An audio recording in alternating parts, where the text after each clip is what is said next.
remember my mother was a traditional person, and so I grew up knowing about the importance of women in our traditional ways. And the women were always at the head.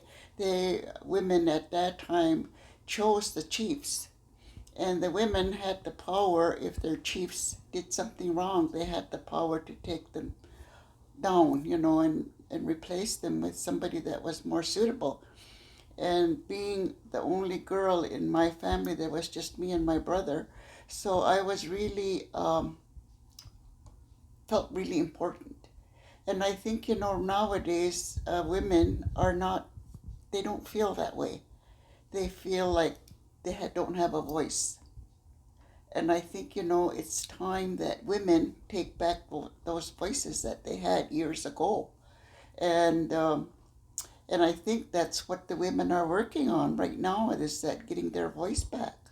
And like I said, back then when I was a little girl, and that was good many years ago, that I never, women were respected.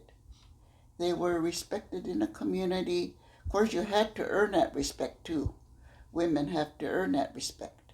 And but most of the women, as I knew, like I said, as I knew back then, were respected. And the women were, like I said, were at the head of everything.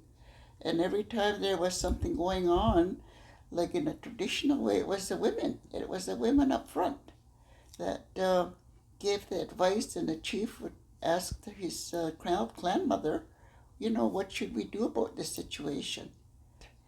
As I said, I think the women are getting stronger again and trying to take their voices back, and I think that's a good thing. And I think, that's the way it should be. And I think, the young mothers now, um, I think they need to bring up their daughters like that. That, hey, you have a voice. You have a voice in this community, and you have a voice in what goes on in your life, in your family. You have a voice, and I advise the girls not to ever forget that. I mean, they don't have to be, just, well, I'm the woman, I have to say everything. No, that's not what I'm saying. I'm just saying that we need to voice our opinions.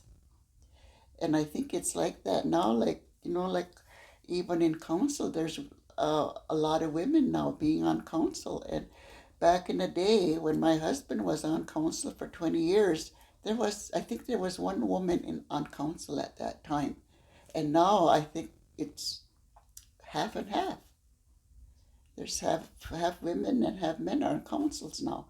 And I think that's a good thing, because women do have, they have a good head on their shoulders too, just like a man. And I think, that it's time. I think it's time that the women's voices were heard again, and that the women don't have to take a back seat anymore. And like I said, it's our traditional way. Back then, like I said, my mother was a traditional person, and this is the way she brought me up, that I, as a woman, had a voice. I think, the young girls, I think they need to find somebody to find their place in the community, and they need to find somebody that they can talk to. Because sometimes, the girls have problems, and they uh, find it hard to talk to even an elder woman. And I think, that the girls should do that, should be able to talk to anybody they want to, because uh, somebody that's gone through a lot of, say, not abuse, but somebody that's it's a lot older and went through all these steps, to get to the place where we are now. And I think the girls nowadays they need a mentor. Like I had a mentor, and she was a little bit old. She was a lot older than me, and that's where I found a lot of strength, is talking to my elder. And she would give me advice, because